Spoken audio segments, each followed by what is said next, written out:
వచ్చేసి శ్రీరామనవమి రోజు మార్నింగ్ ఇంకా పిల్లలిద్దరికి ఇలా అయితే రెడీ చేసేసాను. ఇక నేను కూడా దేవుడికి ప్రసాదాలన్నీ చేసేసి మేము కూడా రెడీ అయిపోయి ఇంకా ఇంట్లో పూజ కూడా చేసేసుకుని స్వామివారికి దండం పెట్టేసుకుని ఇంకా టెంపుల్కి అయితే వెళ్ళాము. నిజంగా టెంపుల్లో ఎంత క్రౌడ్ ఉందో, వెళ్ళేటప్పుడు ఎలాగోలా లోపలికైతే వెళ్ళాము. ఇంకా మేమైతే కరెక్ట్గా లోపలికి వెళ్ళడానికి అప్పుడే అమ్మవారికి కళ్యాణం అయితే జరుగుతూ ఉంది. అప్పుడే మంగళసూత్రాలు అయితే చూపిస్తున్నారు. నాకైతే ఎంత సంతోషం అనిపించిందో. ఇంకా కళ్ళకు అద్దుకుని దండం పెట్టుకున్నాను. మీరు కూడా దండం పెట్టుకోండి, మీకు కూడా చూపిస్తాను. ఇంకా మంచిగా దర్శనం చేసుకుని కొబ్బరికాయలు అవి కొట్టేసుకుని ఇక బయటకైతే వస్తున్నాము. ఇక బయటకు వచ్చేటప్పుడు ఫుల్ క్రౌడ్ అయిపోయింది. తొక్కిసలాట అయితే నేను లైవ్లో ఫస్ట్ టైం చూడడం. అంత జనాలు ఉన్నారు.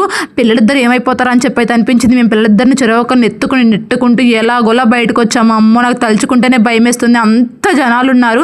అలా ఉంటారని తెలిస్తే నేనైతే అసలు వెళ్ళేదాన్నే కాదు, ఎర్లీ మార్నింగ్ వెళ్ళి దండం పెట్టుకుని వచ్చేదాన్ని అనిపించింది. నిజంగా అందరూ పిల్లలున్న వాళ్ళు చాలా ఇబ్బంది పడ్డారు. అసలు ఆ జనాల్లో అంత క్రౌడ్ ఉంటుందని అదే ఎక్స్పెక్ట్ చేయలేదు. దానికి సంబంధించిన లాంగ్ వీడియో పోస్ట్ చేసిన టైటిల్ కింద మెన్షన్ చేస్తా, ప్లీజ్ ఒకసారి చెక్ చేయండి. వీడియో నచ్చితే లైక్, షేర్